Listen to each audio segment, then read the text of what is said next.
All right, so Ben Shapiro was on Piers Morgan talking about the war on Hamas, the October 7th massacre, and issues pertaining to that conflict. Let's take a listen to what these guys were talking about. Let's just focus on where we left off last time. I interviewed you 4 days after the appalling terror attacks of October the 7th, when emotions were very raw. And I asked you directly then about what you felt would be a proportionate response by Israel to what Hamas did on that terrible day. And this is what you said. Frankly, I don't believe in proportionate response to terrorism. I believe that the way that you stop terrorism is with wildly disproportionate response. That doesn't mean in terms of targeting civilians. It means in terms of killing as many terrorists as humanly possible. So I like that. I like that a lot. Like wildly disproportionate response. That makes a lot of sense to me. You're trying to fight terrorism. You got to get rid of it. We're not playing a game here. This is not the Super Bowl. You got to fight the bad guys all the way. So good on you, Ben Shapiro. Short and awesome. A wildly disproportionate response. I like that a lot. Question is today, what is the going rate today for human lives? I mean, 2014 was a great year for Ben Shapiro. 88 Israelis were died, and there was 2,329 Palestinians killed on the other side. That is one Israeli for 27 Palestinians. That is a very good exchange rate. What I'm saying is, what is the exchange rate for today? You guys will be happy. That guy is talking about exchange rate of lives. How about you stop terrorizing us and then you live happily ever after?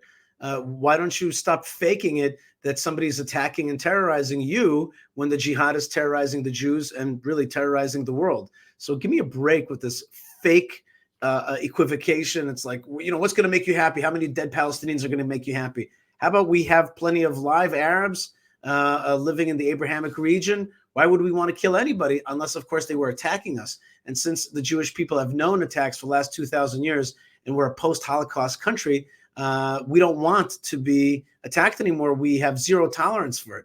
So that's really the issue. The issue is zero tolerance for jihadism, not a lot of dead Palestinians. We're looking for dead jihadis, or at least jihadis that will stop hurting us and touching us. And then, of course, there would be a much better life for all. Sadly, there's folks with a sick ideology that need to be removed from this world. Let's keep going with Ben Shapiro. So that was Bassem Yousef's response to you saying, effectively, when you deal with terrorism, there should be no sense of proportion. First of all, your response to what he said there.